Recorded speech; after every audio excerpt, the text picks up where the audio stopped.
할렐루야. 5월 13일 화요 새벽 예배 주님의 전도 나오신 모든 성도님들을 예수님 이름으로 환영하고 또 축복합니다.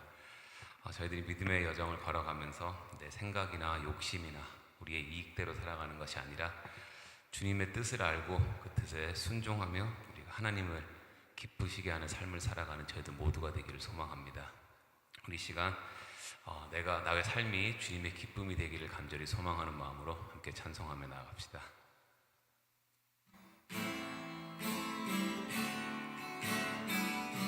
나 주님의 기쁨 되기 원하네. 나 주님의 기쁨 되기 원하네. 내 마음을 새롭게 하소서. 새 부대가 되게 하여 주사. 주님의 빛 비추게 하소서. 나 주님의 기쁨 되기 원하네. 내 마음을 새롭게 하소서. 새 부대가 되게 하여 주사. 주님의 빛 비추게 하소서. 내가 원하는 한 가지 주님의 기쁨이 되는 것. 내가 원하는 한 가지 주님의 기쁨이 되는 것. 겸손히 내 마음 드립니다. 나의 모든 것 받으소서. 나의 맘 깨끗게 씻어주사. 주의 길로 행하게 하소서. 다시 한번 고백할까요? 겸손히 내 마음 드립니다. 나의 모든 것 받으소서. 나의 맘 깨끗게 씻어주사. 주의 길로 행하게 하소서. 내가 원하는 한 가지 주님의 기쁨이 되는 것. 내가 원하는 한 가지 주님의 기쁨이 되는 것. 내가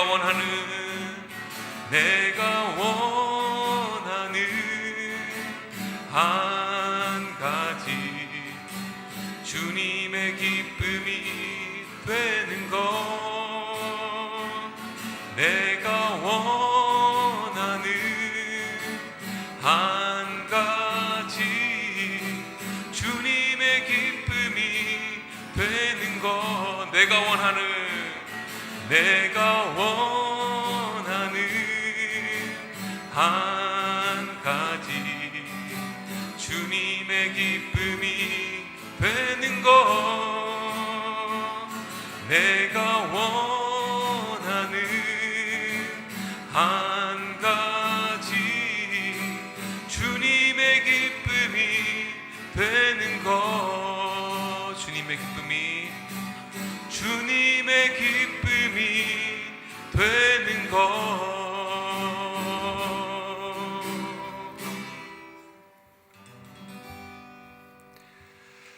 고맙고 자비로우신 아버지 하나님, 감사합니다. 오늘도 주님의 기쁨이 되기 위하여 주님 앞에 예배로 나온 주의 백성들을 하나님의 긍휼과 자비로 감싸 주시고 품어 주셔서 오늘 하루도 살아가는 동안 하나님 은혜 아래 놓이기를 원합니다.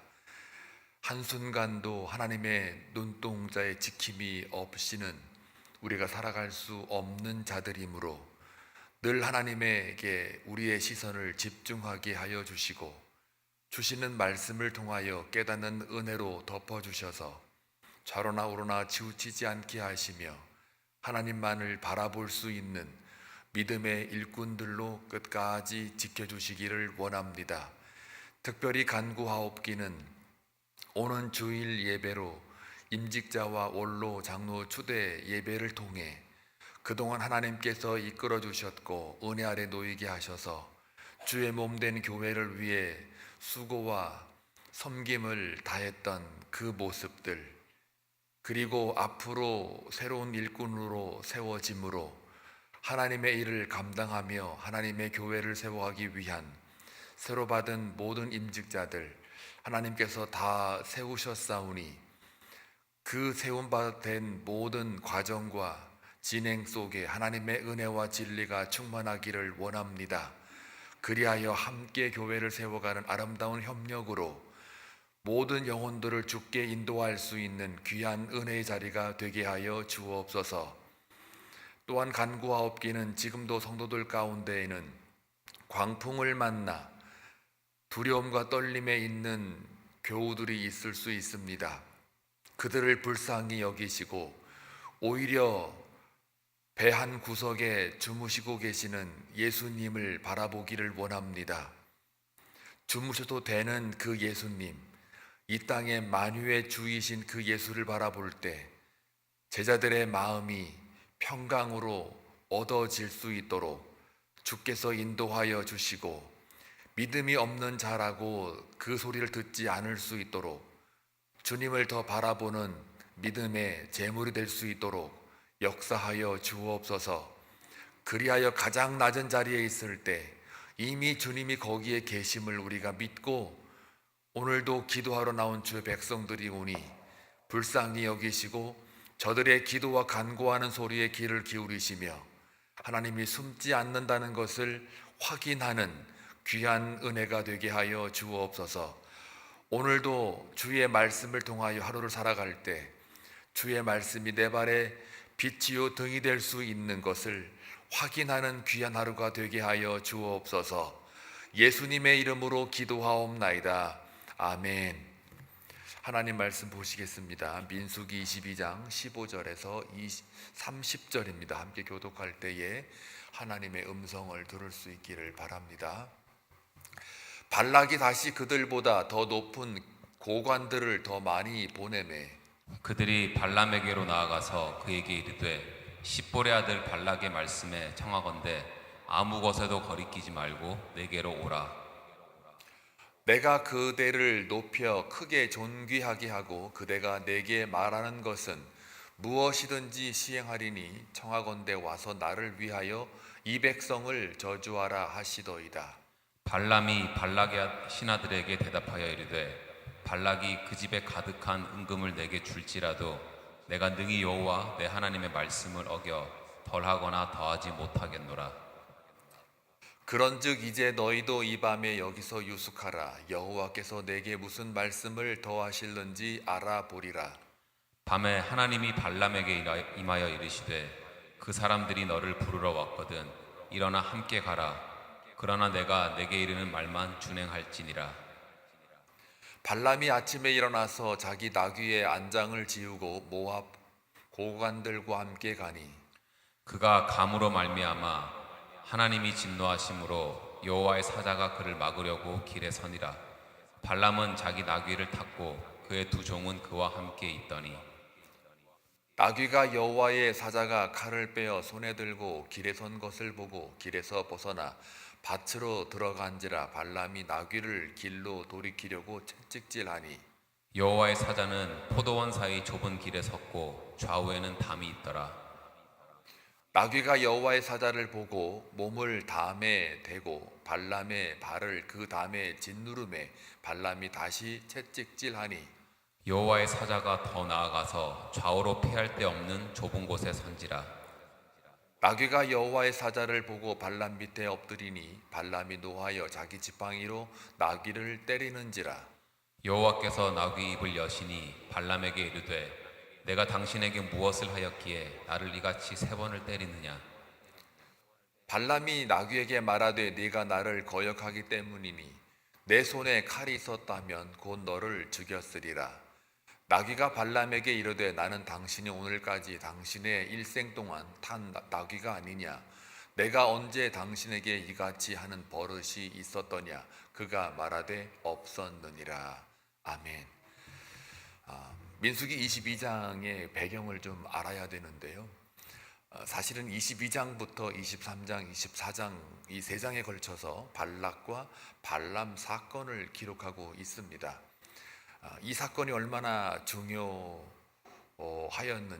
이 3장에 걸쳐서 이렇게 이야기를 하고 있는데, 결론을 말씀드리면 하나님의 언약의 일관성입니다. 그러니까 하나님의 언약이 얼마나 신실한가를 보여주는 사건이 발락과 발람 사건입니다. 이 하나님의 언약의 신실함에 대한 확인할 수 있는 구절이 23장 19절에 나오죠. 한번 읽어보면 하나님은 사람이 아니시니 거짓말을 하지 않으시고 인생이 아니시니 후회가 없으시도다. 어찌 그 말씀하신 바를 행하지 않으시며 하신 말씀을 실행하지 않으시랴. 하나님의 언약의 신실하심을 확인해 주는 말씀인데요. 이 말씀의 확인 작업이 22장부터 24장까지 이르게 됩니다. 그게 발락과 발람의 사건입니다. 이제 그런 시선으로 이제 22장부터 24장까지 걸쳐서 들여다보면 하나님이 어떻게 일하시는가를 보게 됩니다. 이걸 놓치면 또 이거는 하나의 신비적인 사건으로밖에는 우리가 이해를 못해요. 그러나 이걸 통해서 하나님이 말하고자 했던 핵심은 하나님의 언약에 대한 신실하심, 그것입니다. 자, 그러면 이제 그걸 알기 위해서 조금 더 앞으로 지난 22장 1절부터 14절까지의 그 본문 배경이 좀 필요합니다. 오늘 본문은 두 번째 발락이 사신을 보낸 거고 첫 번째 보내는 배경들이 있습니다. 왜 발람을 끌어들였을까? 발락이라는 왕이. 그 이유는 간단합니다. 모압 왕이 발락인데요. 에돔의 길을 막혔잖아요. 에돔 족속들이 이스라엘 백성들이 이제 가나안 땅으로 들어갈 때 길을 내주지 않음으로 인해 가지고 다른 길로 이렇게 돌아가다 보니 이제 그 모압 평지에 이르게 됩니다. 그래서 거기가 이제 한 수개월 정도, 성경에 근거하면 수개월 정도 머무르게 돼요. 근데 이게 한두 명이 아니잖아요. 나올 때가 어린아이 다 합쳐가지고 장정만 60만이 넘고 또 다 합치면 200만이라고 하니까 벌써 40년이 지나고 또 어나덜 연수가 지났기 때문에 인구가 늘어들었지 줄어들지는 않는단 말이에요. 그러니까 엄청난 민족의 대이동이거든요. 근데 이동하다 보면서 별의별 일이 다 생기잖아요. 물이 없어서 또 물 마시게 되고, 음식 없어서 또 하나님이 공급해 주시고, 또 그것뿐이겠습니까? 광야에서 또 전쟁을 또 치르게 되고, 그런 속에서 이제 가나안 땅으로, 약속의 땅으로 들어가는 그 모든 과정 가운데 이제 거의 다 와가지고 또 아모리 왕 시혼, 요 사건 전이에요. 아모리 왕 시혼과 그다음에 바산 왕 옥이라는 사람이 있어요. 이 두 왕과의 전쟁을 치르게 됩니다. 여기서도 전쟁에 이기게 돼요. 그러다 보니까 이제 점점 이들에 대한 두려움이 쌓여지는 것은 당연하겠죠. 근데 모압 왕 그 발락이 지금 얘네들이 어디 있나 봤더니 자기들 국경에 거의 이제 다 와가지고 모압 평지에 주둔하고 있는 거예요. 그것도 지나가는 게 아니라 주둔하고 있단 말이에요. 수개월 동안. 그러니까 일단은 두려울 수밖에 없는 거죠. 자, 그거에 대해서 이제 발람이라고 하는 그 당시 명성을 떨쳤던 점술가, 우리로 말하면 용한 무당이라고 해두죠. 이제 그 사람을 불러서 저주하게 만드는 거죠. 저주한다고 그게 다 될 일은 아니지만 이 고대 시대에는 이 점술가의 좀 뛰어난 명성이 있는 점술가들의 그 저주나 이 복선언이 그 당시에는 하여간 영향력이 있었던 거는 틀림이 없어요. 그래서 첫 번째 이제 그 발람을 꼬드기기 위해서 복제를, 우리 말한 복제죠. 뇌물이죠, 뇌물. 이런 것들을 이제 줌으로 인해 가지고 이렇게 좀 저주하게 만들라고 오게 해라 그랬더니 끔찍도 안 하죠, 발람이.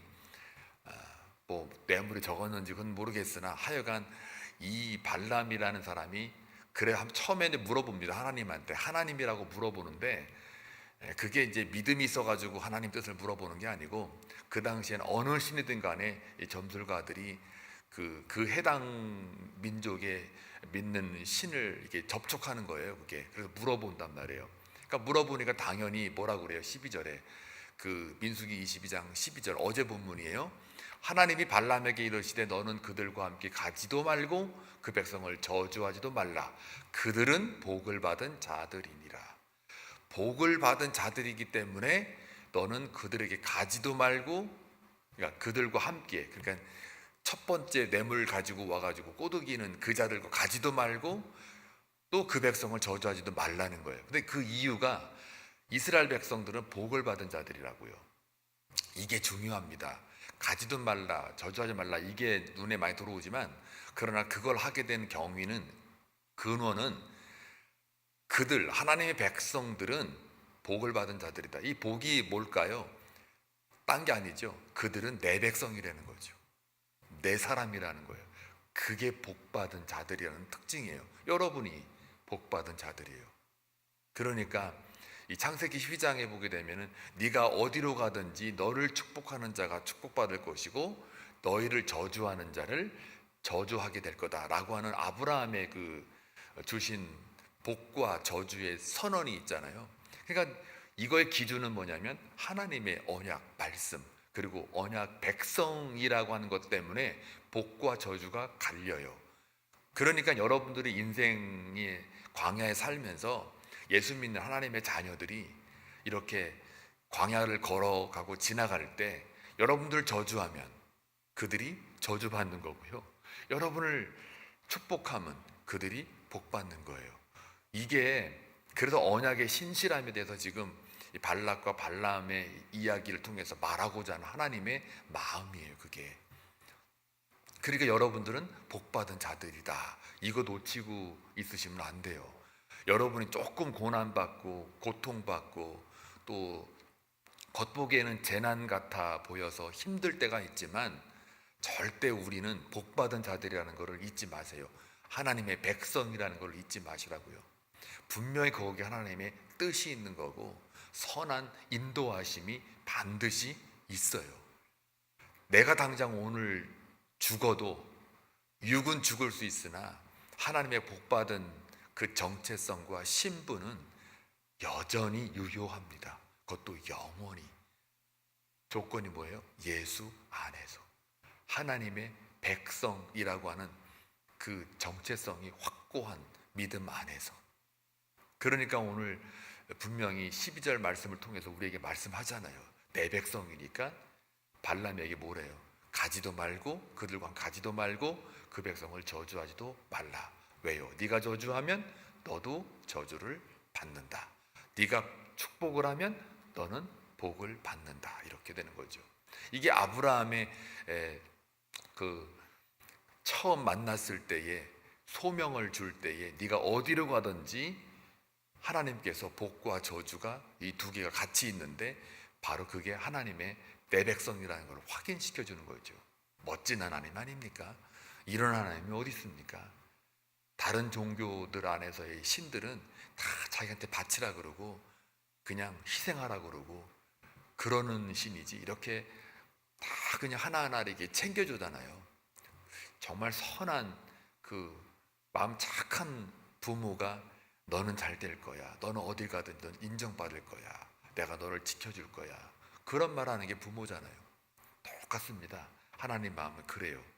자, 이러는 와중에 모압 평지에 이제 머물러 있다 보니 당연히 이제 두 번째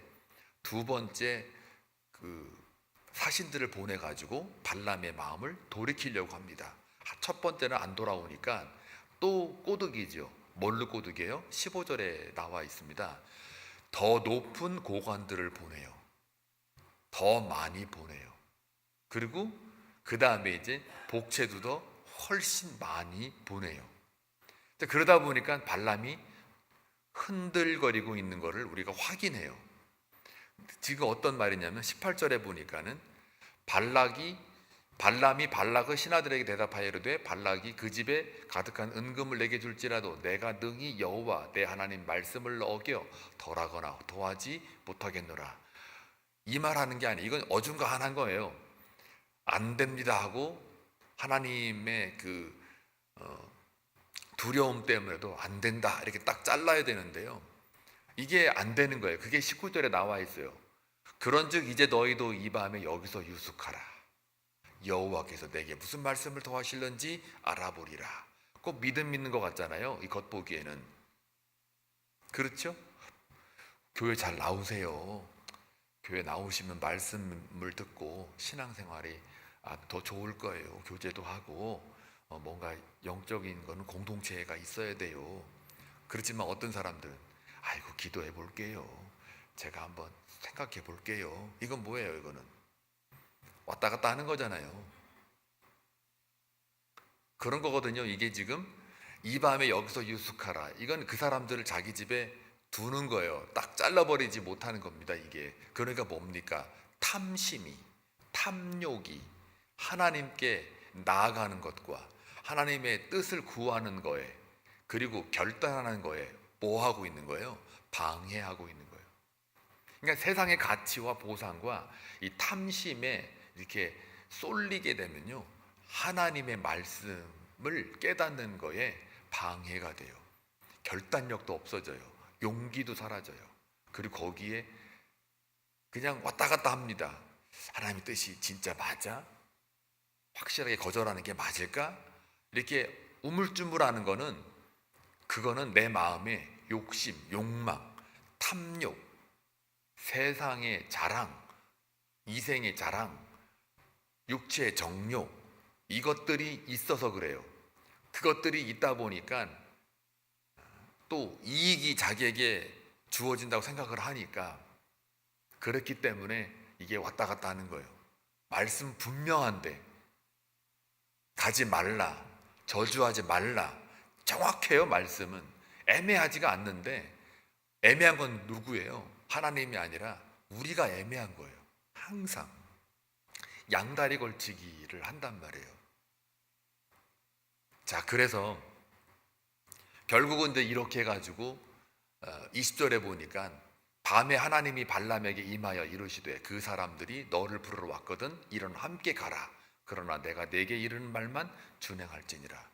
이제 가라고 그래요. 또 함께 가라. 그런데 21절에 한번 보세요. 21절 발람이 아침에 일어나서 자기 나귀의 안장을 지우고 모압 고관들과 함께 가니 하나님이 가라고 했으니까 이제 발람이 순종하는 것 같이 보여요. 22절 그런데 여기 희한한 말이 나오죠. 그가 감으로 말미암아 하나님이 진노하심으로 여호와의 사자가 그를 막으려고 길에 서니라. 아니 이거 가라고 해놓고 또 갑자기 감으로 말미암아 하나님의 진노하심으로 여호와의 사자가 그를 막아요. 이게 뭐냐 이거죠. 이거를 질문하신 분이 계시는데 문자상으로 볼 때는 저렇게 보여요. 20절부터 21절까지는 가라 그래가지고 고관들과 함께 가요. 근데 22절 하나님의 진노가 임한대요. 이게 뭐지? 라는 질문을 하게 돼요. 굉장히 날카로운 질문이에요. 근데 저 문자, 그러니까 번역이라는 게 참 한계가 있는데요. 이게 뭐냐면 이런 느낌입니다. 함께 가라. 그러나 내가 내게 이르는 말만 준행할지니라 할 때 이게 무슨 말이냐면은 그래, 네가 한번 갈 테면 가봐라. 어떻게 되는지 한번 보자. 이거예요. 가라. 하나님 꼭 주일날 내가 일을 해야 되는데 이거 일 안 하면 주일날 이거 매상이 보통 아닙니다. 그러니 꼭 한 달에 한 두 번만 나가고 두 번은 안 나가면 안 돼요. 이런 거 있잖아요. 이미 마음은 발람처럼 탐욕이 있어요. 세상의 가치가 하나님보다 더 앞서 있어요. 근데 우리는 항상 형편과 상황에 따라 자기 합리화를 하고 그것도 하나님의 진리와 말씀 앞에, 그 명확한 명석판명한 말씀 앞에 항상 우리의 이익을 관철하기 위해서, 탐욕을 쟁취하기 위해서 항상 그렇게 왔다 갔다 하는 경우가 있어요. 그리고 정당화시켜요. 그럼 하나님 뭐라 그랬어요? 그래, 너 한번 일해봐. 주일날 어떻게 되나 보자. 이런 느낌. 가봐 그럼. 그리고 안장을 채우고 갔는데 하나님 진노예요. 그래, 어떻게 되나 보자 하고서 하나님이 막아요. 사자가. 이런 거죠. 이 막는 것도 뭡니까? 지켜주는 거죠. 그게 매상 잘 올릴 줄 알았더니 주일날 일하면 일할수록 나중에는 결과적으로 쫄딱 망했어요. 그게 복이거든요, 사실은. 하나님 입장에서는. 근데 인간적으로 볼 때는 쫄딱 망한 거죠. 그러니까 이게 모르는 겁니다. 이 땅에 우리의 눈에 보이는 것이 과연 하나님의 뜻이냐 아니냐는 것을 말씀으로 모든 걸 판단해야지, 내 상황과 내 형편에, 내 생각과 내 탐욕에서 나오는 것들로 판단하기 시작하면 그건 하나님 뜻과 멀면 멀지 가깝지는 않아요. 왜요? 사람은 자기 유익에 따라 움직이기 때문에요. 이기주의에 움직이기 때문에 그래요. 말은 그럴싸하게 하나님 뜻을 찾아간다고 그러는데 전부 다 이게 속을 다 까보면은 전부 발람식이에요. 발람. 애매해요. 겉보기에는 하나님 뜻 가는데 속은 완전히 그냥 시커먼 거거든요. 이게 그런 거거든요. 자, 그래서 이제 또 갑니다. 그래서 결국은 가요. 그렇게 여호와의 사자가 이제 딱 버티고 있으니까, 뭐 다른 얘기는 여러분이 성경 읽으면 얘기 다 나오니까, 나귀가 이제 겁이 나가지고 안 나가잖아요. 왜? 나귀가 보이거든요. 누가요? 여호와의 사자가. 여기 보니까 25절에 저는 이 말씀에 많이 찔렸어요. 나귀가 여호와의 사자를 보고, 선지자가 보고, 혹은 발람처럼 이게 영적인 어떤 거에 민감한 자가 봐야 되는데요. 그런데 누가 봐요? 나귀가 보여.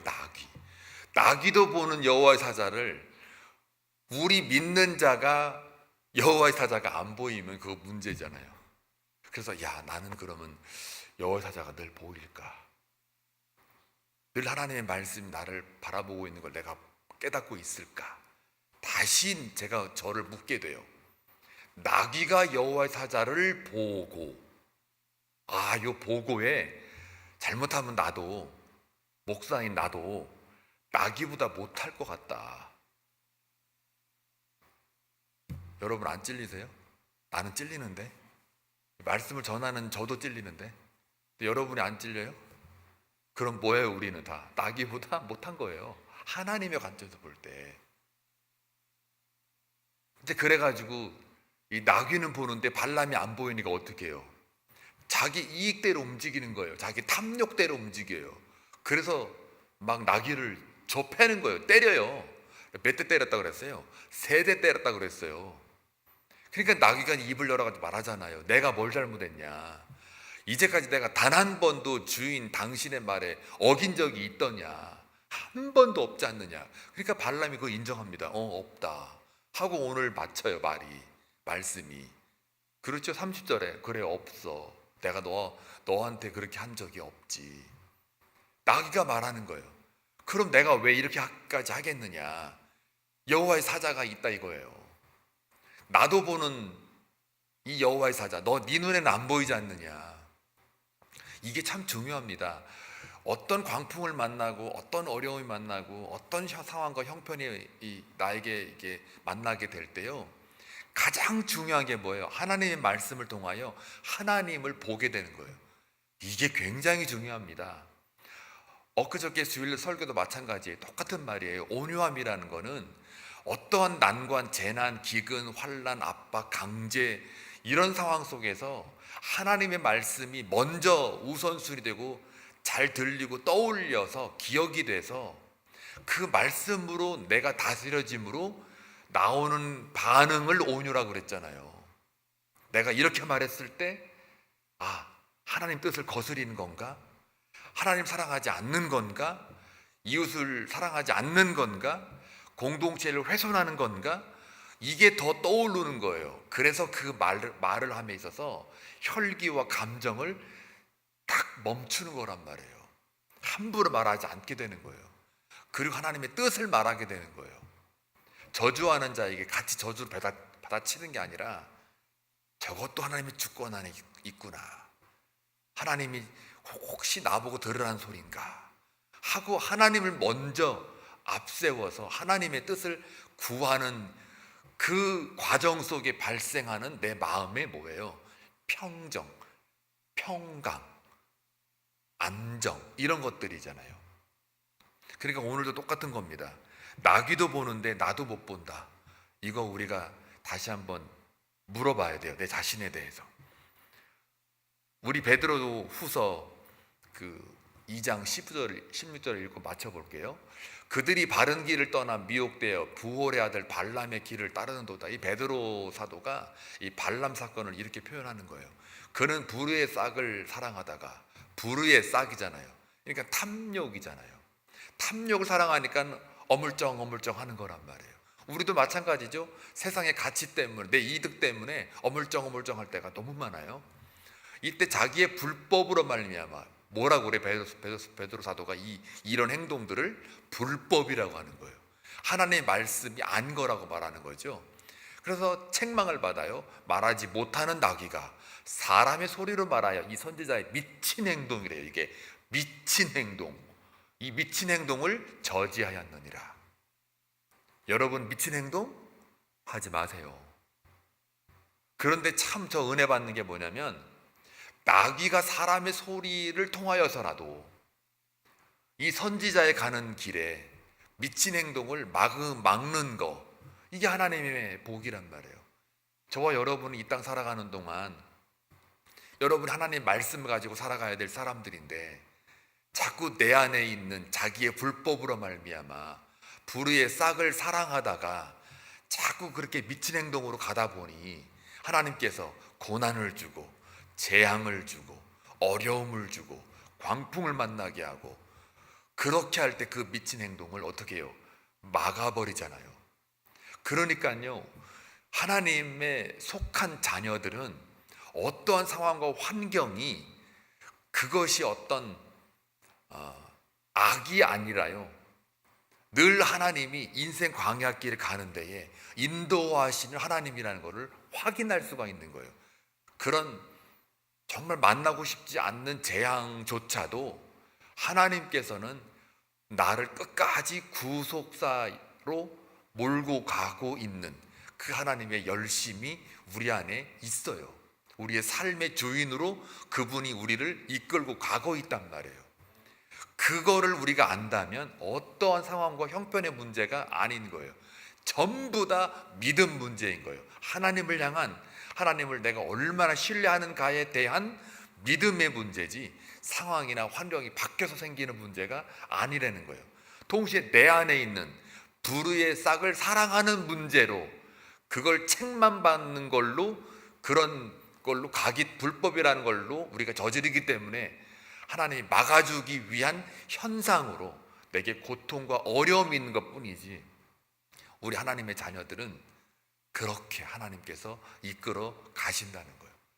그걸 묵묵히 가고 있는 거를 하나님의 소명자의 삶이라고 하는 겁니다. 또 그러나 동시에 우리가 편안하고 오늘도 기쁨으로 활기차게 믿음으로 승리할 수 있는 이유는 단 하나예요. 오늘 베드로 사도가 말하잖아요. 하나님이 우리에게 그들은 복을 받은 자들이다 라고 선언하는 것처럼 저와 여러분이 하나님의 백성이라는 것을 확인시켜 주시기 때문에 우리가 다른 길로 갈 때 저지하신단 말이에요. 심지어 우리가 불의의 싹을 사랑하였다 쳐도 내 백성이니까 저지하신단 말이에요. 그러니 예수 안에 있는 우리 구원의 삶은 영원한 거예요. 이런 면에서 그 구원의 영원성을, 또 지속성을 여러분들이 믿음을 가지고 오늘 하루 살아갈 때 평강과 위로와 그리고 하나님 주시는 그 은혜가 넘칠 줄로 믿습니다. 그 믿음 가지고 승리하길 주의 이름으로 축원합니다. 기도합니다. 고맙고 자비로우신 아버지 하나님 감사합니다. 오늘 발람의 그 흔들리는 모습을 통해서 우리가 혹시 발람은 아닌가에 대한 영적 성찰을 하기를 원합니다. 또 세상은 발락을 의미하는데 그들이 의지하는 건 하나님이 아니라 바로 세상의 어떤 점술가들이나 무당이나 아니면 우상을 그들은 의지하고 신뢰합니다. 그러나 저희들은 인생의 광야 속에 어려움과 힘듦, 광풍을 만나는 그런 상황일지라도 하나님께서 우리를 그런 길로 가는 거에 저지해 주시고 막아주시는 그 인도하시는 하나님이 나의 하나님이심을 다시 한번 확인하여 오늘 하루 살아가는 동안에도 굳굳하게 평강을 가지고 믿음으로 승리하는 저희 주의 백성들 다 되게 하여 주옵소서. 오늘도 기도하러 나온 주의 백성들입니다. 위로해 주시고 격려해 주시고 하나님의 뜻을 분별하여 오늘도 저들의 영혼과 마음 가운데 주의 평강으로만 채워지게 하여 주옵소서. 예수님의 이름으로 기도하옵나이다. 아멘.